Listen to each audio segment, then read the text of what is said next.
Il est 13h, vous êtes les bienvenus sur la chaîne qui rassemble à la une de cette édition accessible aux sourds et aux malentendants grâce à Assis Achimark. Les épreuves écrites du baccalauréat session 2023 viennent d'être lancées officiellement ce lundi matin au lycée moderne Alassane Ouattara d'Anyama, non loin d'Abidjan. 700 candidats composent dans ce centre et sur l'ensemble du territoire national, ce sont 346 910 candidats qui espèrent décrocher le précieux diplôme. Dans la commune du Plateau a lieu un forum régional sur l'alimentation en Afrique et la fortification à grande échelle. C'est à l'initiative de l'Organisation ouest-africaine de la santé qui, à travers cette activité, veut lutter contre la malnutrition et faire progresser la sécurité alimentaire en Afrique. Emmanuel Macron recevra ce lundi les présidents de l'Assemblée nationale et du Sénat, puis mardi les maires des plus de 220 communes victimes d'exactions lors des émeutes des derniers jours. C'est ce qu'a annoncé hier soir l'Élysée. Le président a aussi demandé à la première ministre de recevoir les présidents de groupes politiques au Parlement ce lundi. Plus d'1 589 000 candidats prennent part aux examens scolaires session 2023. Après le CEPE et le BEPC, les épreuves écrites du baccalauréat démarrent ce lundi partout en Côte d'Ivoire pour l'ensemble des 346 000 candidats. La ministre de l'Éducation nationale était dès 7 h ce matin au lycée moderne d'Anyama pour donner le top départ des épreuves. Grace Kando était sur place. Le lycée moderne Alassane Ouattara d'Anyama choisi pour le lancement officiel des épreuves écrites du baccalauréat session 2023. Dans ce centre, exclusivement réservé aux candidats libres, nous retrouvons dans cette salle, Prudence, une candidate en confiance. Je suis déjà prête, je ne suis pas stressée. J'ai fait différents cours de renfort avec mes professeurs, donc j'espère avoir le bac cette année. Quelques minutes plus tard, ouverture de l'enveloppe scellée en présence de la ministre de l'Éducation nationale et de l'alphabétisation. Maria Toukone donne des conseils d'usage aux candidats. Vous avez étudié, on vous a donné votre chance. Ce que vous avez étudié là, vous avez un objectif, réussir à avoir le bac pour faire quelque chose. Donc, ne ternissez pas l'image du pays en nous tirant vers le bas avec les cas de fraude. Pour ce premier jour, les candidats abordent les épreuves de français et d'histoire-géographie. Cette session 2023 enregistre 346 910 candidats répartis dans 551 centres. J'ai choisi le commentaire composé qui parle de l'importance de la femme dans la société. Il arrive à comprendre le sujet, c'est un peu facile. J'ai choisi la dissertation littéraire. Je trouve le sujet un peu aisé, je trouve ça abordable. J'arrive à comprendre les différents points. Après le lycée moderne Alassane Ouattara, la ministre de l'Éducation nationale s'est aussi rendue au lycée moderne d'Anyama. De l'avis des superviseurs, tout se déroule bien. Pour l'instant, en tout cas, les choses se passent bien. Rien à signaler. Nous espérons que les choses vont se poursuivre ainsi jusqu'à la fin. Dans tous nos centres, nous en avons 58 et pour l'instant, tout se passe bien. C'est un message d'encouragement à tous les candidats sur l'ensemble du territoire. Nous sommes à Anyama, c'est vrai, mais le message que nous portons, c'est bonne chance à tous les candidats. Et cette année, nous n'avons pas eu de problème particulier parce que le quantum horaire a été respecté, il n'y a pas eu de grève. Et au nom de cela, nous pensons que les résultats, pour les personnes vraiment qui ont étudié, les résultats devraient progressivement s'améliorer parce que tout le monde est dans la dynamique de la lutte contre la fraude. Les compositions se poursuivent jusqu'au 7 juillet. Les résultats sont attendus le 24 juillet prochain. Un reportage signé Grace Kando et Arnaud Kofi. À Yamoussoukro, dans la capitale politique de Côte d'Ivoire, c'est la même ambiance, c'est le même décor. Et là-bas, c'est au lycée mixte 2 que les épreuves ont été lancées. Témoignage, Kader Sogodogo. Lycée mixte 2 de Yamoussoukro. Il est bientôt 7 h en cette matinée du 3 juillet 2023. Après une année scolaire de dur labeur, les élèves des classes de terminale de l'enseignement général et technique vont tenter d'accéder aux universités et grandes écoles. Passage obligatoire, le baccalauréat. Fouille avant d'entrer dans le centre, arrivée des autorités, ouverture des plis. À Yamoussoukro, sur les terres de Feu Félix Houphouët-Boigny, tout est mis en œuvre pour la promotion de l'excellence. Le stress inhibe les performances des enfants. Donc, ce qu'on leur demande, c'est de ne pas avoir peur, d'avoir confiance en eux-mêmes. Ce qu'ils ont appris, qu'ils mettent ça simplement sur papier. Les consignes qui sont connues de tous, faire en sorte que nous ayons des examens propres, des examens sans fraude, de sorte que de cette évaluation sortent les méritants.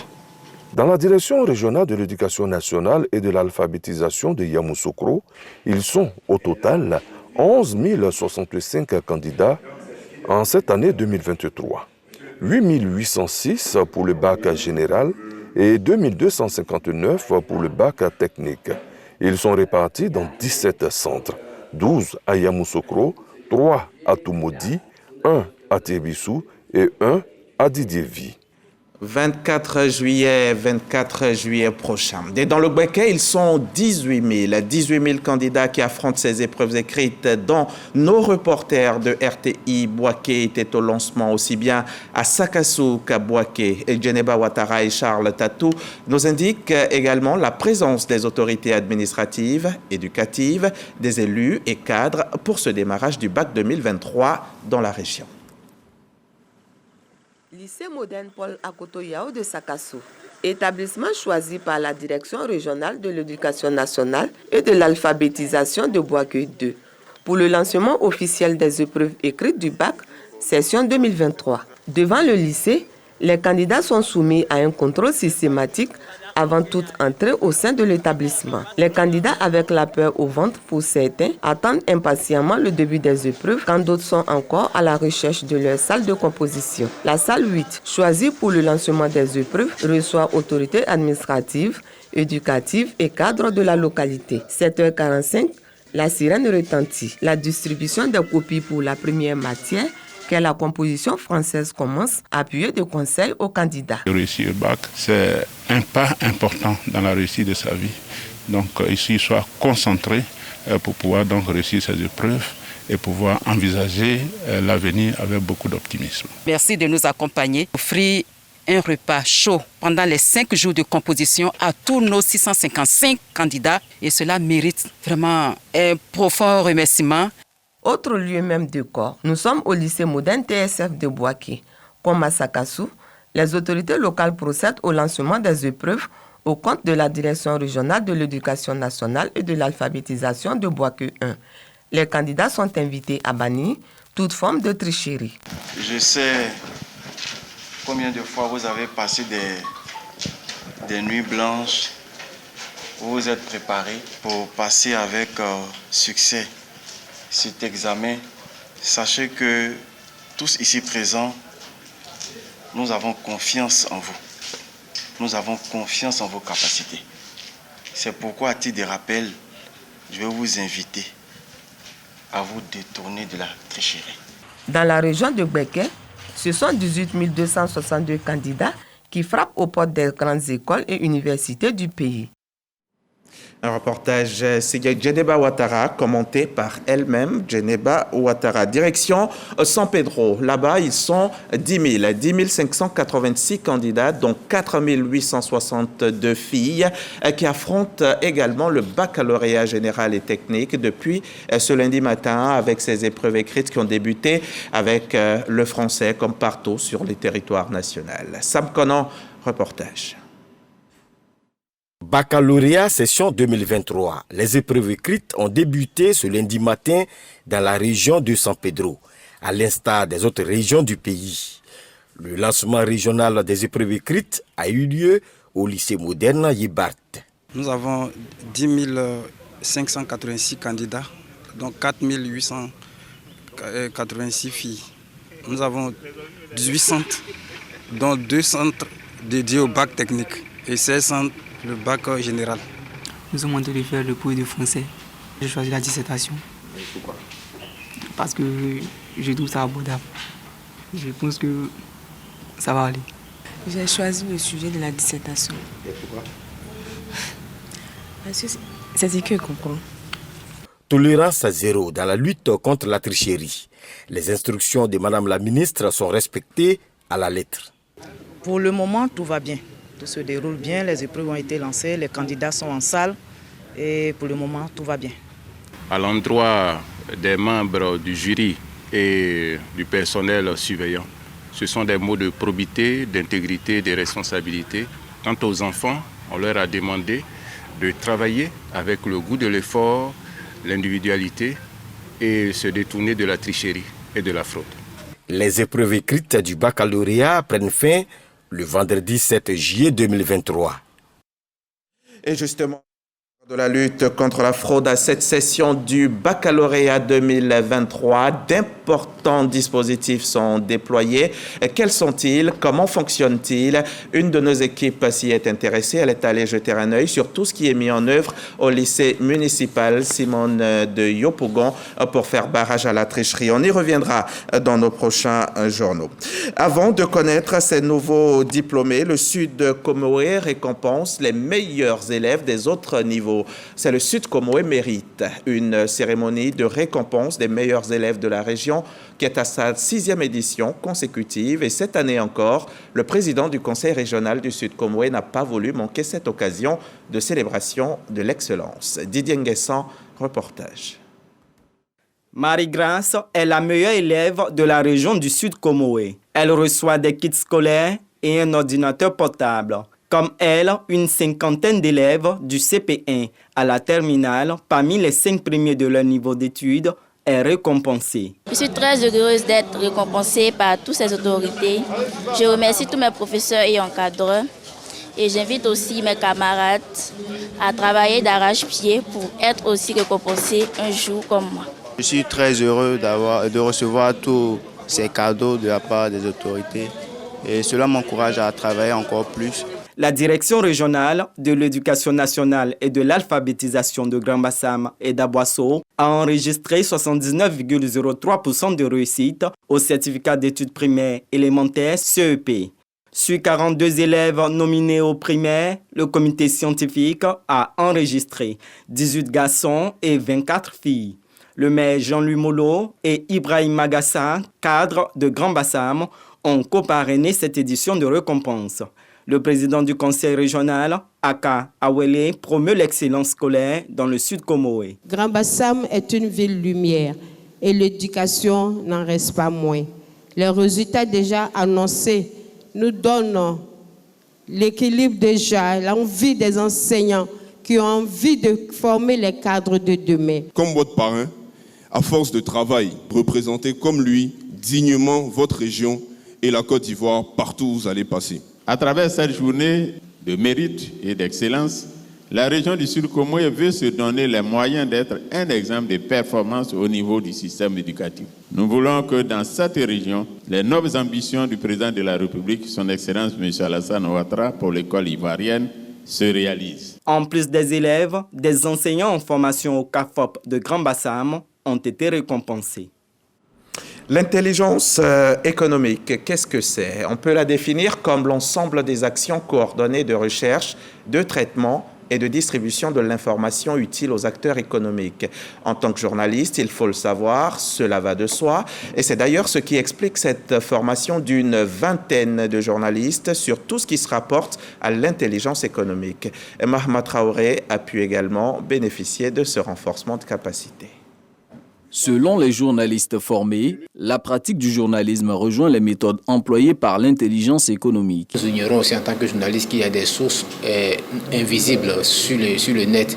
Les moteurs de recherche ne permettent pas de tout voir, mais avec les techniques que l'intelligence économique nous apprend aujourd'hui, ça peut nous permettre d'aller plus loin. Quand on est dans une logique d'intelligence économique, une logique d'information utile, qui a du sens, se laisse pas embarquer, embourber par la culture du buzz et donc par cette culture d'influenceur. On est à nouveau assez proche du métier du journalisme, qui est l'influence. L'influence, c'est quoi? C'est en fait communiquer de manière organisée vers l'environnement, vers l'ensemble des parties prenantes, pour, à travers le message qu'on leur apporte, les conduire à avoir une perception qui va leur faire adopter un point de vue favorable. 3 jours durant, les professionnels des médias ont été formés aux techniques et outils de recherche, de collecte de données, à la sécurité de l'information et à la gestion des risques. Ces acteurs qui constituent un puissant relais d'information et d'influence doivent s'approprier les prérequis en veille stratégique et en intelligence économique en vue d'une gestion crédible et objective de l'information stratégique. Avant de clore ce renforcement de capacité, le Bureau national de la prospective a présenté au journalisme le mécanisme institutionnel de veille stratégique et la stratégie nationale d'intelligence économique. La FAO vient d'élire son nouveau directeur général. C'est en réalité le sortant qui est reconduit pour 4 autres années. Les 182 délégués des pays membres de l'Organisation des Nations Unies pour l'alimentation et l'agriculture ont réélu donc le chinois Ku Dongyu au siège de l'organisation à Rome, en Italie. L'État de Côte d'Ivoire félicite le directeur général par la voix de son ministre d'État, ministre de l'Agriculture. Un reportage de Mamadou Kwasi, notre envoyé spécial sur place. Après plusieurs heures de vote et de dépouillement, le chinois Ku Dongyu, directeur général sortant de la FAO, Organisation des Nations Unies pour l'alimentation et l'agriculture, est réélu. Candidat unique à sa propre succession, il bénéficie du soutien de 178 délégués sur les 182 pays votants. Il est reconduit pour 4 ans avec l'objectif principal d'une agriculture résiliente face au changement climatique. Il entend poursuivre sa politique de transformation de l'agriculture dans la vision des objectifs du développement durable. Pour ce nouveau mandat, il entend mettre l'accent sur ce qu'il appelle les 4 améliorations. Amélioration de la production pour lutter contre la crise alimentaire, amélioration de la nutrition, amélioration de l'environnement et surtout l'amélioration du cadre de vie des producteurs. De quoi réjouir les pays africains. Nous avons beaucoup subi les chocs climatiques, nous avons subi les conflits, nous avons subi la pandémie de Covid-19. En tout cas, nous espérons en tant qu'Africains qu'au cours de ce mandat, tout sera mis en œuvre pour que l'agriculture en Afrique subisse une transformation substantielle. Présent au vote, le ministre d'État Kobeno Kwasi Adjoumani traduit les félicitations de la Côte d'Ivoire au nouvel élu avant de lancer un appel. Nous vous faisons confiance. C'est pour cela, sachant que vous allez au-delà de nos espérances, nous voudrions, au nom de notre pays, la Côte d'Ivoire, vous féliciter pour le travail que vous faites et profiter du micro pour vous inviter en Côte d'Ivoire parce que nous allons organiser notre salon de l'agriculture. C'est l'occasion aussi pour moi d'inviter tous mes collègues ministres à y être pour découvrir les potentialités agricoles de notre pays. Avant cette élection, les pays membres du groupe africain de la FAO se sont retrouvés pour parler des nouveaux défis auxquels ils sont confrontés. Des préoccupations qui trouveront solution selon eux par une synergie d'action. Déjà, des projets portés par l'Union africaine feront l'objet d'un sommet au Kenya avant la COP28 à Dubaï. On rentre en Côte d'Ivoire et on se rend directement dans la commune du Plateau pour prendre part à ce forum régional sur l'alimentation en Afrique et la fortification à grande échelle. C'est à l'initiative de l'Organisation ouest-africaine de la santé qui, à travers cette activité, veut lutter contre la malnutrition et faire progresser la sécurité alimentaire en Afrique. Les précisions de Serge Pacom Didi dans un commentaire d'Éric Goré. Des acteurs des questions de nutrition de la région ouest-africaine réfléchissent sur les aspects de la malnutrition en Afrique, initiés par l'Organisation ouest-africaine de la santé et Catholic Relief Service. Ce forum vise à lutter contre la malnutrition sur toutes ses formes. Nous sortirons ici avec un consensus et une validation de la mise en place d'une alliance régionale sur la fortification, afin que cette alliance puisse jouer un rôle capital en matière de développement des argumentaires en faveur d'un plaidoyer pour que nos États puissent contribuer financièrement et techniquement à réduire de façon drastique les carences en micronutriments. Une des premières actions, ça va être de travailler main dans la main avec ces industries pour s'assurer qu'elle soit capable de répondre aux normes qui sont en place. Cette consultation sur la fortification alimentaire bénéficie du soutien du gouvernement ivoirien à travers le ministère de la Santé, de l'Hygiène publique et de la couverture maladie universelle. Aujourd'hui, les pays africains, notamment ceux de l'Afrique de l'Ouest, et de la CEDEAO, ont pris conscience de ce qu'il fallait donc faire en sorte de pouvoir permettre à nos populations de pouvoir bénéficier d'aliments enrichis pour permettre de réduire les carences en micronutriments qui sont à la base de plusieurs maladies et donc à la base de l'augmentation de la morbidité et de la mortalité sur nos populations. L'assurance de la sécurité alimentaire, l'amélioration de la nutrition et la promotion d'une agriculture durable sont entre autres les résultats attendus de cette rencontre. Allons maintenant à Divo, c'est dans le Lodjibois. On part assister à la cérémonie de présentation de bilan des activités de production du cacao au niveau de la région. Les producteurs de cacao, membres de la coopérative agricole Bobo, qui sont désormais conscients qu'ils doivent à tout prix préserver la forêt. On en sait plus avec l'enseigne Bakayoko. Renouvellement des bascules de pesage, achat d'équipements de collecte et de production, lutte contre le travail des enfants, mais surtout promotion de l'agroforesterie, devenue obligatoire pour un cacao durable. Autant d'actions qui devraient permettre aux coopérateurs, notamment ceux de la société coopérative de Bobo, de garantir la compétitivité. On a fait une réunion à la préfecture et puis on a fait une formation au centre culturel. Tout ce qu'on a décidé là-bas comme ces projets, c'est les mêmes projets qui sont là aujourd'hui. On est en train de mettre en application. Donc la coopérative Copasab est prête pour mettre toutes les décisions en application et puis suivre ça de près. L'agroforesterie vise à réduire l'impact négatif de la cacaoculture sur les superficies forestières. C'est un mode d'exploitation des terres agricoles associant des arbres et des cultures afin d'obtenir des produits utiles à l'homme. Inciter les producteurs à planter des arbres dans leurs plantations parce que sans arbres, sans pluie, il n'y a pas de cacao. Le cacao lui-même est l'ami de la forêt. Donc les producteurs ont bien compris le message. Les producteurs de la société coopérative Bobo de Divo sont à l'action et s'engagent à adopter ce dispositif de certification. À partir de la campagne prochaine, ça sera l'instrument pour vendre le cacao et le café. La société coopérative agricole de Bobo, c'est 1500 producteurs, 1300 tonnes de cacao et plus d'1 milliard de fèves achetées. En faisant la promotion du système de traçabilité dont la porte d'entrée est la carte de producteur, le Conseil Café Cacao répond à une exigence du marché international, notamment européen. On rentre à Abidjan et on va s'intéresser à cette activité du ministère des Sports. Les acteurs budgétaires de ce département étaient cette semaine réunis en atelier où ils ont pu s'imprégner du budget de l'exercice 2024. Plus de détails avec Arsène Kouassi du service autonome des sports de RTI. Institué depuis 2020 par le gouvernement, le budget programme est un outil de planification et de gestion budgétaire bâti autour d'un ensemble d'actions cohérentes, mesurables à travers des indicateurs de performance.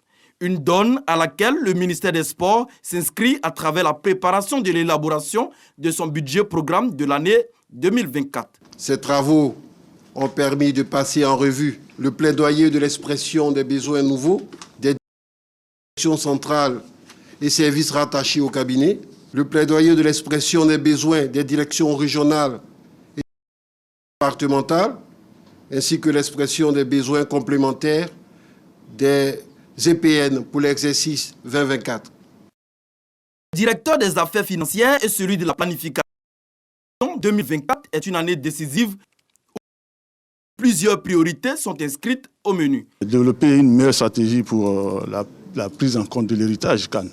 Il faut pérenniser l'infrastructure et puis donc impulser la promotion du sport d'élite puisqu'il y a des infrastructures sportives de haut niveau qui existent. Parallèlement, faire la promotion du sport pour tous à travers le maillage territorial des infrastructures de proximité. Sur le côté budgétaire, le ministère des Sports est en pole position pour entamer avec beaucoup de sérénité 2024 qui sera une année charnière pour nous dans le cadre de la CAN. Cet atelier de restitution a permis également aux acteurs du budget programme du ministère des Sports de s'imprégner du budget de l'exercice 2024 ainsi que des documents de programmation pluriannuelle des dépenses et des projets annuels de performance sur la période 2024-2026. Mémoire d'octobre 2020 pour que la Côte d'Ivoire ne vive plus jamais de violence politique. C'est un plaidoyer, une prière, mais c'est surtout l'intitulé de l'œuvre littéraire de professeur Lassina Coulibaly. Une œuvre dédicacée le week-end en présence de plusieurs membres du gouvernement et de notre chère Patricia Omoetia. Dans sa présentation, le professeur Joseph Kodjis a indiqué que l'ouvrage était structuré en 6 chapitres qui s'appuient sur des faits vérifiables, des documents secondaires et des analyses approfondies. L'auteur, dans un style simple, nous replonge dans les soubresauts de la vie politique ivoirienne. Il s'attache surtout à mettre en exergue le leadership et le courage du président Alassane Ouattara pour réconcilier les Ivoiriens. L'objectif en écrivant cet ouvrage, c'est de nous interpeller pour que nous ayons de la mémoire, que ces actions, nous devons les arrêter et que nous nous adressons souvent à une population jeune. Cette population n'a pas une formation citoyenne pour appréhender tous les concepts occidentaux que nous sommes en train de leur donner, le concept de démocratie, le concept de désobéissance civile, de société civile. Et donc nous invitons tous ces concepts à l'intérieur de l'ouvrage, nous leur donnons l'essence véritable et nous invitons donc les acteurs politiques à s'appréhender, à former leurs militants, de sorte à éviter toute forme de violence en Côte d'Ivoire à la survenue des élections. Au cours de la dédicace de l'œuvre, un panel a réuni plusieurs invités. Ils ont salué la grandeur d'esprit du chef de l'État. Une œuvre appréciée par ces invités qui ont également félicité et encouragé l'auteur. Si nous ne voulons pas revivre ces moments douloureux que nous avons connus, ces images traumatisantes que nous avons connues en octobre 2020, nous devons lire ce livre-là, qui est bien à point nommé. L'intention est d'autant plus noble qu'il ne se fixe qu'un seul objectif: revisiter notre histoire récente pour ne pas la répéter. Professeur titulaire de biotechnologie et président de l'Université polytechnique de Mans, Lassina Coulibaly a publié plusieurs œuvres dont des recueils de poèmes et des ouvrages scientifiques. Et si on priait pour que les vœux de Lassina Coulibaly soient exaucés? Pour ça, je vous emmène à Mina, où les pèlerins ont effectué l'un des rites majeurs du Hajj. C'est le grand pèlerinage. Il a consisté à la lapidation de 3 stèles représentant l'ange déchu, Satan. Un exercice qui traduit le mépris d'Abraham et de sa famille à l'égard de Satan, qui leur a demandé de désobéir à Dieu. On retrouve nos envoyés spéciaux Abou Sanogo et Sissé Ibrahim pour plus d'explications. C'est l'un des derniers du grand pèlerinage annuel musulman, au premier jour de la célébration religieuse majeure de l'islam. La fête du sacrifice marquant la fin du Hajj, le rituel de la lapidation de Satan. À la place Al-Jamaha, à Mina, les millions de pèlerins ont 3 jours durant effectué ce rite. Et ils se sont munis de 7 cailloux prélevés à Mousdalifa. Ce rite consiste à jeter 7 cailloux sur l'une des 3 stèles représentant Satan. Le lancer de ces pierres évoque l'action faite par Abraham et sa famille, où le diable, selon le texte religieux, leur apparut par 3 fois en cet endroit.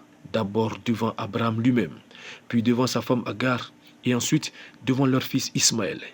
Ce rite est donc fondé sur cette histoire. Satan chercha par 3 fois à influencer Abraham pour qu'il désobéisse à Dieu, qui lui avait ordonné d'égorger son fils.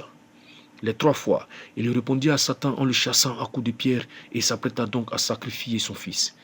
Sur le conseil de l'archange Gabriel, Abraham lapide par 3 fois l'apparition à l'aide de 7 cailloux pour lui signifier son mépris. Ce geste a été perpétué. Satan symbolisé par 3 piliers de pierre, un petit, un moyen et un grand. Les pèlerins ivoiriens, à l'instar des autres pèlerins, ont afflué à Mina dès l'aube pour le lancer des pierres. Après le rituel de la lapidation, les pèlerins ivoiriens se sont rendus à la Mecque, la ville la plus sacrée de l'islam, pour un dernier tour de la Kaaba, appelé la Tawaf d'adieu, marquant la fin du grand pèlerinage.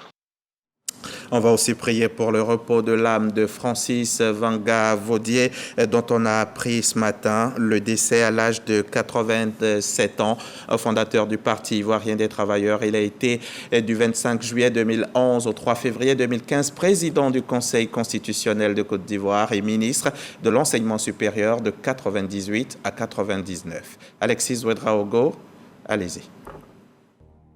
Le maître du droit. Le professeur Francis Romain Vanga Vaudier a tiré sa révérence. Ce lundi, à l'âge de 87 ans, le fondateur du Parti ivoirien des travailleurs, celui qui a été président du Conseil constitutionnel de Côte d'Ivoire du 25 juillet 2011 au 3 février 2015 et ministre de l'enseignement supérieur de 98 à 99, s'en est allé. Francis Vaudier était un juriste de renommée internationale. Né en 1936, il était l'une des plus brillantes figures de droit constitutionnel et de droit international public d'Afrique. Le monde universitaire salue ce lundi ce titulaire d'une double agrégation de droit public et sciences politiques, diplôme obtenu en Algérie en 1973, puis en France en 1984. Véritable modèle, Francis Vaudier a été le tout premier doyen de la faculté de droit de l'université d'Abidjan-Cocody en 1980. Il est le fondateur de la Ligue ivoirienne des droits de l'homme depuis 1987. L'illustre disparu était aussi un homme politique, plusieurs fois candidat à la présidentielle. Mais parce que l'homme naît, grandit et meurt, ce lundi, le maître du droit range sa toge. Emmanuel Macron recevra ce lundi même les présidents de l'Assemblée nationale, Yael Braun-Pivet du Sénat, Gérard Larcher, puis mardi, les maires des plus de 220 communes victimes d'exactions lors des émeutes des derniers jours. C'est ce qu'a annoncé en tout cas hier soir l'Élysée. Le président a aussi demandé à la première ministre Elisabeth Borne de recevoir les présidents de groupes politiques au Parlement ce lundi. Fin de ce journal. Merci de l'avoir suivi. Je reviens demain à 13h.